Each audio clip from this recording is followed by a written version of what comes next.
તો 9મી vibrant Gujarat global સમિટનો આજે અંતિમ દિવસ છે, ત્યારે આજે છેલ્લા દિવસે અનેક દિગ્ગજો વાઇબ્રન્ટ સમિટમાં હાજર રહેવાના છે।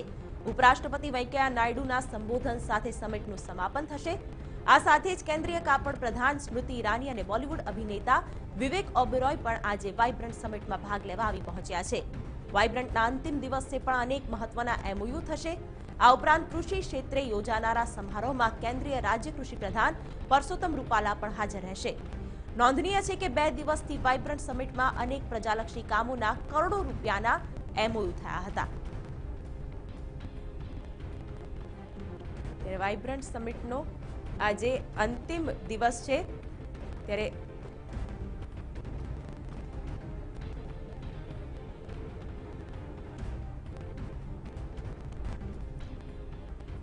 તો વાઇબ્રન્ટ સમિટમાં જીઆઈડીસીના ચેરમેન ડી થારા સાથે અમારા સંવાદદાતાએ ખાસ વાત કરી હતી, તે પણ સાંભળીએ।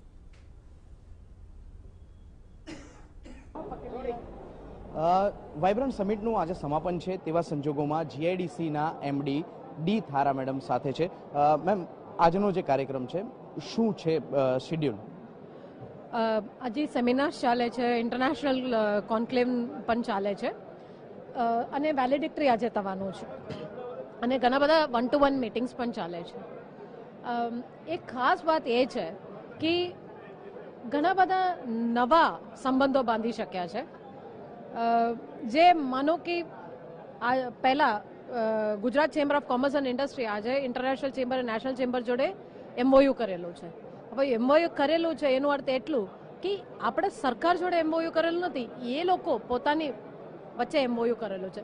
એવા ઘણા સંબંધો, નવા સંબંધો ઊભા થયા છે, જેનાથી સરકારના પ્લેટફોર્મ ઉપર બીજા બધા બોડીઝ પણ ઇન્ટરેક્ટ કરતા થયા છે।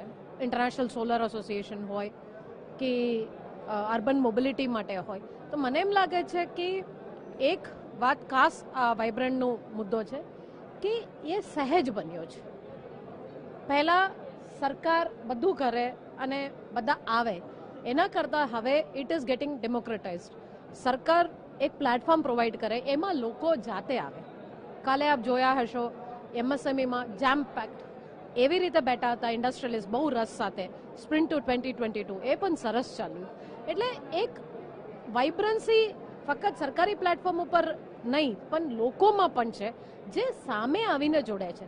એના માટે તમે ઇન્ડિવિજ્યુઅલ લોકોને પૂછશો તો એ લોકો કહેશે।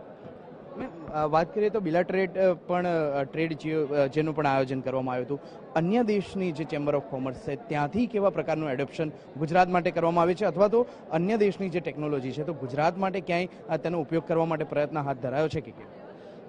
એક તો એનું કોઈ વિચાર જ એક ઓફિસરને આવ્યું હતું જે ઇન્ટરનેશનલ ચેમ્બર ઓફ કોમર્સમાં કામ કરે છે। એ વિચારને આપણા સરકારે અપનાવી એને ફેસિલિટેટ કર્યો હતો। જીસીસીઆઈ એમાં આગળ પડતું કામ કર્યું હતું। એમાં એક વસ્તુ એ આવી કે પહેલીવાર આવું એક ઘટના થઈ રહ્યું છે ઇન્ડિયામાં, એવું એ લોકો પોતે કીધું। અરિઝોનાથી, કેન્યાથી, ગાનાથી અને રાક ચેમ્બર ઓફ કોમર્સ આવી હતી, Singapore chamber, Hong Kong. I mean એ લોકોને આશ્ચર્ય થતું હતું કે આવું અમને કેમ વિચાર નહોતું આવ્યો। અમે તો ગ્લોબલ ચેમ્બરમાં નાના મિટિંગમાં મળતા જ હતા, પણ હવે ચેમ્બર મૂવમેન્ટ શરૂ કરવાની એ લોકોએ વાત કરી। આપણે નથી કરી, આ કોઈ સરકાર અધિકારી અથવા એવું કરી નથી, પણ જ્યારે આ ફેસિલિટેટ કરવામાં આવી ચેમ્બર મૂવમેન્ટનું વાત એ લોકો પોતે કરી। એક નંબર 2, હવે એનું એક ઓફિસરને અથવા એક સરકારી વ્યવસ્થામાં કામ થાય છે કે નહીં એટલા સુધી ઓપનલી બધાની સામે કહેતા એ લોકોને પણ હવે સંકોચ નથી થતી। સાહેબ આ અમારું કામ થાય છે, આમાં મુશ્કેલી પડે છે એટલે સોલ્વ કરો, એ બહુ જ આવકારદાયક વિષય છે। એક વિષયમાં પહેલાં શરૂઆત કરીએ ત્યારે બધા મૂંઝવણમાં હોય, પણ હવે એવી પરિસ્થિતિ આવી છે કે તાઇવાન કંપનીઝ, જાપાન તો આવી જ ગઈ, હવે તાઇવાનીઝ કંપનીઝ આપણા ગુજરાતને બહુ નજીકથી જોઈ રહ્યા છે અને આવી રહ્યા છે। આ વખત તાઇવાનીઝ કમ્પ્યુટર એસોસિએશન, જે હાર્ડવેર, તાઇવાન એટલે એનું મહત્વ એ કે 80% વર્લ્ડનું ઇલેક્ટ્રોનિક્સમાં તમારા આઈફોન હોય કે ગમે તે હોય એમાં તાઇવાનીઝ પાર્ટ્સ જ હોય।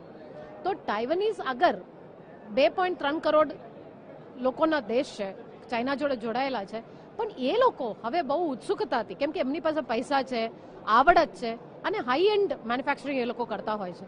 એ લોકો હવે સામેથી તાઇવાન કમ્પ્યુટર એસોસિએશન અને ફિટેક જોડે, એ સરકારી વ્યવસ્થા નથી પણ સરકારી પ્લેટફોર્મ ઉપર 2 ઓર્ગેનાઇઝેશન જોડે છે અને એ 2 ખાનગી ઇન્ડસ્ટ્રીયલિસ્ટની ઓર્ગેનાઇઝેશન છે. એ હવે આ વાઇબ્રન્ટનું મહત્વનું એક આઉટકમ છે જે ખરેખર that is minimum government maximum ગવર્નન્સને કહેવાય. Thank you ma'am.